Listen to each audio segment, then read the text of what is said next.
Andrian, founder of A to Z Communications, and this is the Brand Stories podcast. This is where we talk about all things related to branding. This episode, we have Lauren Hong of Out and About Communications. She's a branding and marketing practitioner and has a lot of expertise to share. Lauren, thank you so much for joining Brand Stories. So this is the podcast where I discuss all things related to branding, and obviously as a huge expert in the area, you are a great guest to have on. So thank you for having me. Yeah, it's fun to be here. Thank you. So my first question, so what's your favorite brand and why? Oh my goodness. So I was thinking about this one. So my mind went to Trader Joe's. There's several brands that I could geek out about. Like I think like Trader Joe's, Starbucks, Disney, Nordstrom's. I think the common thread between all of them is they have an experience. Like when you go to Trader Joe's, like you know the experience, like you know it's going to be clean. They've got everything's branded. Even like their newsletter is that like kind of old, print kind of like style newsletter with like the old little illustrations. It's just there's a feeling that you get. And I think with all of those examples, there's a certain feeling. Now Starbucks has changed over the years, right? But they were kind of a front runner in some of that change. It's even with Nordstrom's has changed as well. But I think it's that experience having that continuity across the board. So if you go into Starbucks, you know what you're going to get. If you go into Trader Joe's, you know what you're going to get. And I love that answer from a branding expert, because obviously you do so much in helping a brand both either create themselves or then make sure that they're using their brand properly. So it just seems like a perfect answer for you. Oh my gosh, you're sweet to say that. It's funny when we do our discovery, sometimes that same question comes up, right?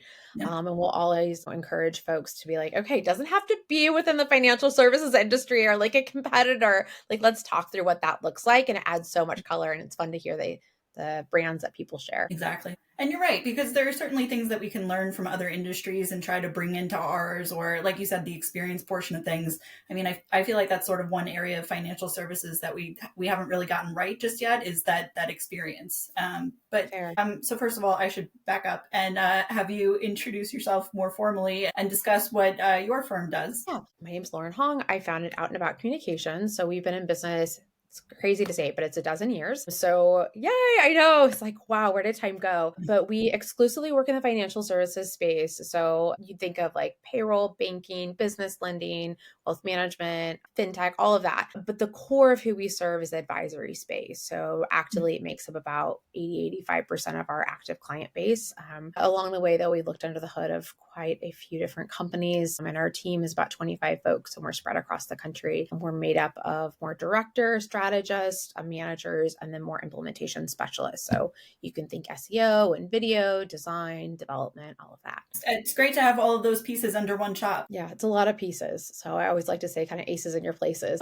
It's like that orchestra analogy. Each person's doing their own part and we come together to be stronger. Yeah, absolutely. So what do you feel like have been sort of the marketing themes that you've been noticing in 2025? It feels like this year has been very different than other years. And I don't know if it's politics or whatever it is, but it feels different. I don't know if that's the same across the marketing world. Yeah. I think just with the election in 2024, there's been a lot of like pause. I'm not knowing what was coming. And then post-election, I'm sure we've all been feeling that, right? It's just the uncertainty. I mean, we see that with the markets. We see that just with the news. We see that with the energy. And I think also a lot of our clients are responding to the energy of the population, right? The concerns, the fear, even if they've had that message along the way of keeping calm, patience, whatever it might be of their messaging and their unique approach. So that's kind of, I think, the general energy. From a marketing standpoint, I think one of the things that's been really exciting for us as an agency is sometimes we've gotten questions that are very tactical, and it's been really fun. Frankly, kind of like mid Q1, I've been seeing more of this. And then kind of as we're getting into Q2 here of more people saying, okay, we need to slow down and pause so that we can then start to pick up and go faster. Being able to kind of look more at that strategic framework versus just kind of like shooting by the hip with tactics.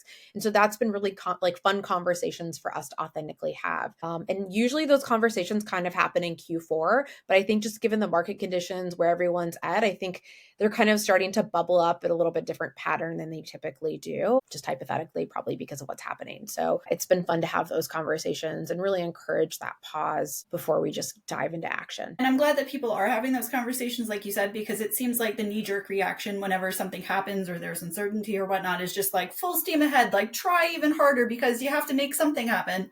And Totally. instinctually, I can understand why that's the case. It feels like, well, I just have to just make it work. And like you said, at the end of the day, you can like throw a million things at the wall, but if none of them stick, then what was the point? You know? So true. It's so true. I mean, we always say too, like marketing strategy needs to connect directly to the business strategy, right? So if that's not clear, like your culture, your point of view, who your target is, where you want to go, so on and so forth, then it's just kind of a wild guess. And part of it might be clear, but if it's not clear and aligned, then frankly, it's a waste of effort and time. So having those moments to pause, to slow down, so that we can go fast are really critical. Yeah. I feel like one of the issues in the industry, or one of the sayings, is the sea of sameness, that like Mhm. advisors just look like that same. There's the beach and the compass and the whatnot, especially having so many financial advisors. How do you encourage them to stand out and to have their own brand versus trying to be just like everybody else? Oh my gosh, it's one of the reasons that we got into this industry. My background's in graphic design and really appreciate the art of being able to craft that brand and message. And I saw this as a really difficult industry to break into and differentiate because of, I'll call it, the more conservative approach within the industry, even from a branding perspective. So I think part of our job is to be able to really get to the human side of it, because that's frankly what makes the difference within this space, and really understand the human side of it. When you can understand the human side of it, you can connect it the strategy piece for where people want to go, who their brand is, what energy they want to put out into the atmosphere, who they want to target, their unique perspective or voice on different,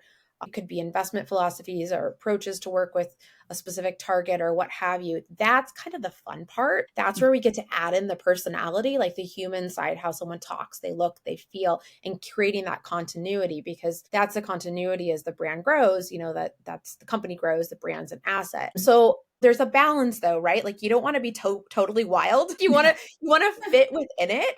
You want to fit within the industry, but there is a certain degree of being able to be comfortable in your own skin, and in clients, prospects, they see that, and it helps them to self-qualify too if they're the right fit as well. A lot of, just I'll call it, like simple, more tactical ways are getting like actual photography, putting stock aside if possible, if that's the right fit.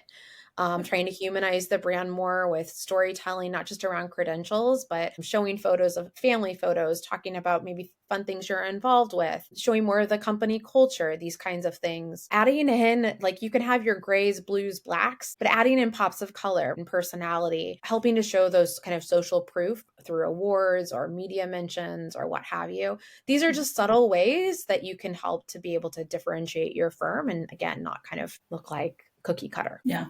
I love Yeah. that. And especially, so the last part of that, so talking about, you were getting into a conversation of what PR and marketing are, because Yeah. so many times, even still, which is interesting, because it's sad to say that I've been in this going on 20 years, but that people don't understand that there's a difference between the two, and that to a certain extent, I can't do what you do, and vice versa. So where do you feel like marketing in 2025 is? Oh my goodness. Oh, there's so many ways that you can define this. I think, well, maybe we kind of start with like PR as a definition, maybe even like just traditional PR. I think for us, when we look at kind of our suite of services, we always isolate PR is something that we say, okay, that's not our 24/7. If you're really in a PR hat, then you are working the media, you're following the news, you've got Google alerts running, you know what's like, it is like, it's a constant pulse. You know the journalist to talk with, you know the pitch, you can see if something's going to come in, if that's actually newsworthy. There's a whole art to that. And there's a whole art to being able to build those relationships and being able to pull in nuggets of information that would be really beneficial. And then there's a further art to be able to say, this wouldn't just be beneficial to a general audience, but then this information actually aligns with the business strategy of the firm that we're talking with, which is a whole art and complicated in itself, not just Yeah. chasing media leads and hits, but also really be able to make sure that they're strategic.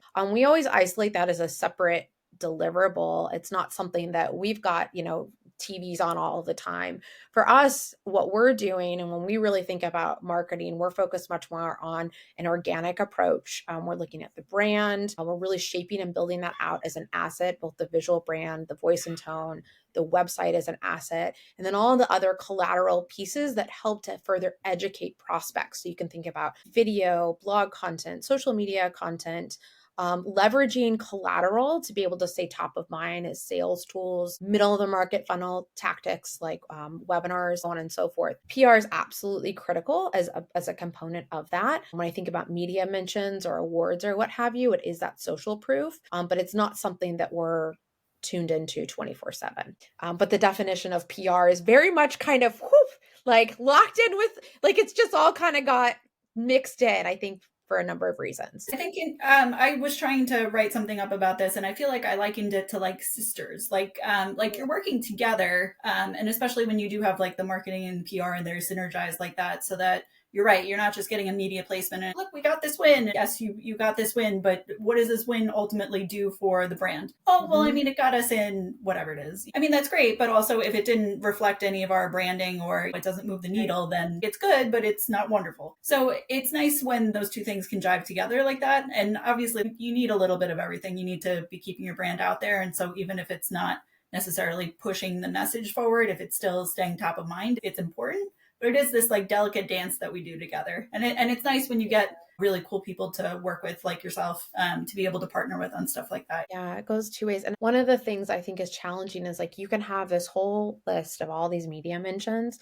but if you go back to the website and it doesn't align with what you're talking about, you go back to the website and it just doesn't feel professional. It doesn't help people to self-qualify. It doesn't speak to your prospect.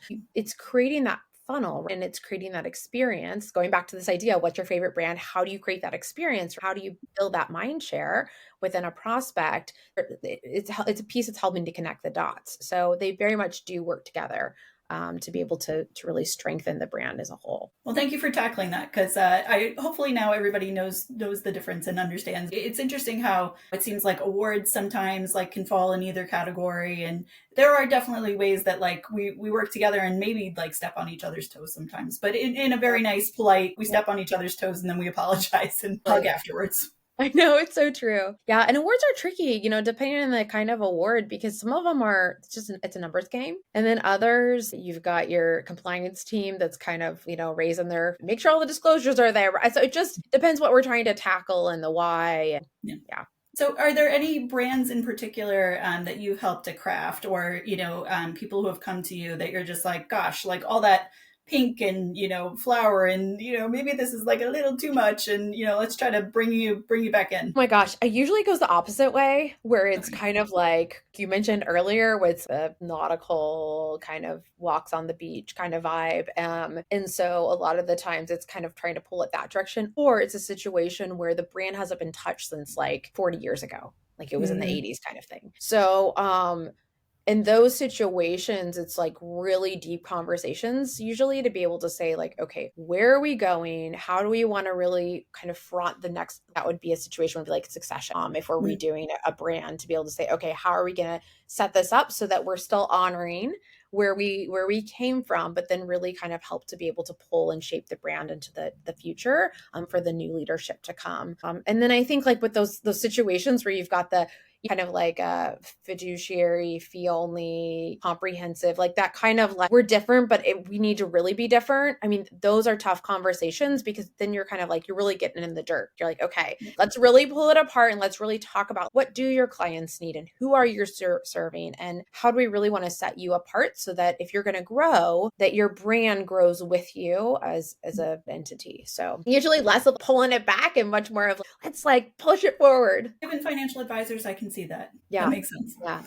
We have had some kind of like wild projects where we had one CEO and the criteria was like, all the marketing's got to be entertaining, which was really fun because we got to do, it was for a payroll company, but like just much more like out of the box holiday videos and just more fun kind of branding than you typically would in this space. Well, speaking of branding, so twice you mentioned brands needing to grow with you, and that, for instance, if you have a brand that's as old as I am, you should probably be refreshing that. How would you encourage leaders to understand their brand and how it needs to age with you and how often you need to review it and things like that? That's a great question. So usually a brand is something that's rather static and it typically isn't reevaluated unless you're hitting kind of like a major milestone or there might be some sort of massive M&A or something of that sort. But it doesn't mean that it can't be tweaked along the way to kind of give it like a facelift.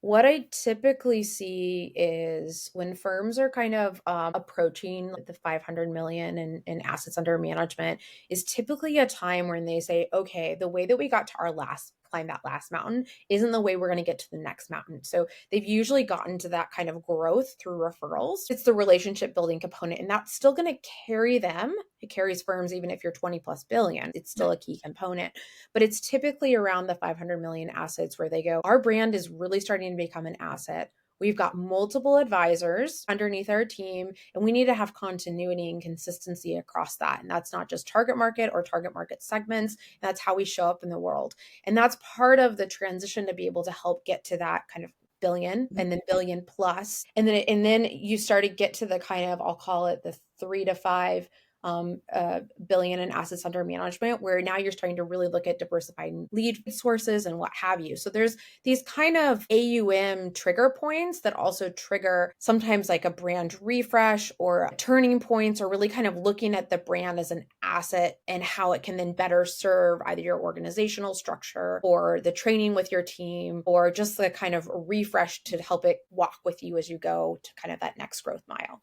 Yeah, I think maybe AUM is kind of a more of an apples to apples kind of measurement. That makes sense. What you said kind of sparked for me was so the idea that with M&A, so if you've got firms coming together and the branding isn't the same, what has that been like for you to try to like create that cohesiveness or make sure that new firm that's just been acquired understands, you know, can have this level of your own personality and whatnot, but ultimately you're a big part of this and we speak like. So typically if there's a firm that's going to merge underneath another firm, ideally they have, I'll call it kind of thinned out version of brand guidelines, which usually is like a light style guide of like, this is how we use our logo, what fonts we're using, colors, so on and so forth. They usually have a kind of light version of like a voice and tone guide, include like acronyms and kind of ways that we speak or things we say, these sorts of things. And then usually we'll have kind of like FAQs to understand the brand, and then an asset bank. So you can't just pull any stock photo or any icon or what have you. These are our tools. Here's our PowerPoint deck. Here's our training tools, rules of the road, so that as new advisors or firms come on, that's a kind of a training or a kind of internal, like an intranet that can help them onboard and utilize the brand as an asset. Because as that company grows, especially through M&A, the marketing really becomes kind of hand in glove across departments. When I think about going back to like the Starbucks example, or you think about like McDonald's or what have you, right? Like there's continuity and consistency across the experience. So when that M&A happen, like that merger happens, there can be the assets in place. And then often we work with firms where we'll have, I'll call it kind of like a merger toolkit. So the advisor will come on and we can kind of, for lack of better terms, wash, rinse, and repeat. There could be key communications that would roll out. If it's a press release, if it's a letter to clients, making sure their bio and headshot are up, they've got their LinkedIn ready to go. So there's kind of a whole checklist that goes along with those two. And those are kind of merger examples. Depending on the style of engagement. Perfect. So last question. So whether you're a business leader or a firm, if you're looking at your brand and it's not really where I want it to be, what are some key things that they can be doing to try to get it to where they want? I'd say pause strategically so that you can then ask yourself those deeper questions about your target market, really what makes your firm unique, and really asking where do you want to go? Because a lot of the brand, believe it or not, it's just not just colors and typography and words on a page, but it's helping you to step into that right shoe fit so that you can go, okay, this is who we want to show up as, and this is how we want to position ourselves in the market that's going to help differentiate you from the competition. So frankly, I would really encourage leadership to have an offsite, hire I know there's a number of different companies that will offer this as kind of part of their offering. They might have consultants, or you can work with an EOS consultant or something of that sort, whatever is the right fit for your firm. But to have answer those tough questions to be able to help kind of clarify and zero in on whatever those gaps might be, so that when marketing comes in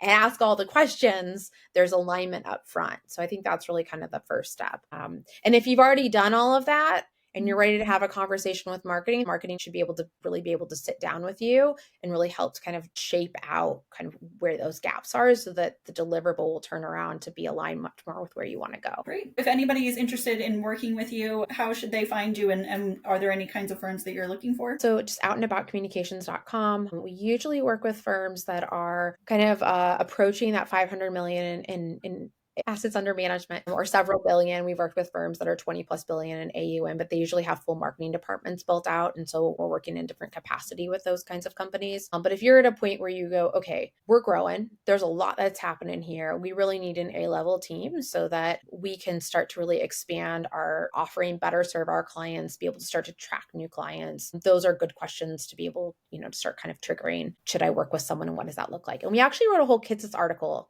about outsourced marketing that might be interesting to folks too. It's like good questions to ask, your own team, and what would you might want to ask a prospective partner, what have you.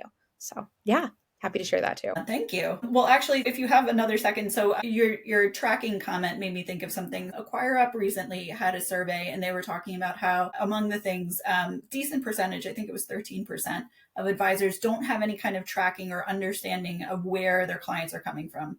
So how do you advise advisors to lay that groundwork and to be able to understand if networking's working, let's double down on that, versus if this isn't working, let's stop? Yep, that's a great question. So there's a really complicated answer. I'll give you the short answer to give a shout out to the group Track That Advisor. They actually do this specifically for firms, and they have a whole dashboarding tool to be able to pull in that data. But I think, as they would tell you, and we would say the same thing, more interesting thing is how to use that data so that the data creates its own unique story so that you can figure out where those gaps and tweaks are.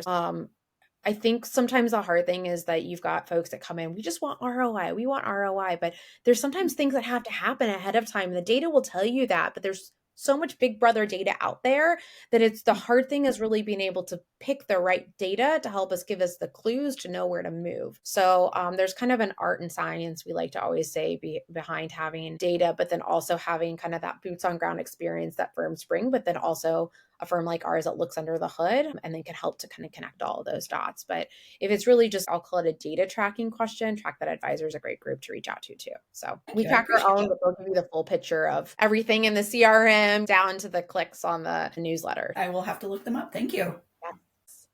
And thank you so much for sharing all of your insights with us. Oh my gosh, Ellie, thanks for your time. This was so fun. It was fun geeking out to you about some of the branding stuff and PR and all of those. I know we could probably talk about that for forever. So appreciate the opportunity to share a little bit more. Of course. Thank you.